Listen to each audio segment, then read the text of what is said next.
বাংলা টাংলা, কবি অপূর্ব দত্ত। অ্যানুয়ালের রেজাল্ট হাতে বাড়ি ফিরল ছেলে।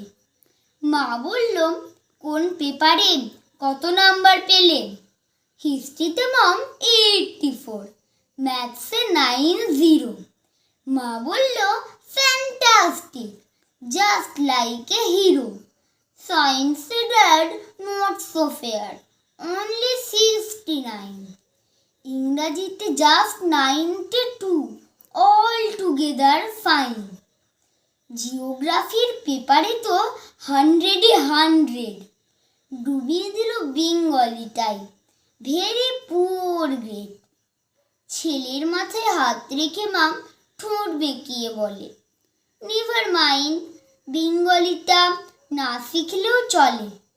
বাবা বলল, বেশ বলেছ বঙ্গমাতার কন্যে, বাংলা টাংলা আমার মতো অশিক্ষিতের জন্যে। বিদ্যাসাগর, রবীন্দ্রনাথ, নেহাত ছিলেন বোকা, না হলে কেউ শখ করে হয় বাংলা বইয়ের পোকা। মা বলল, চুপ করো তো, ওর ফলটা কিসে? স্কুলে কেন বেঙ্গলিটা পড়ায় না ইংলিশে?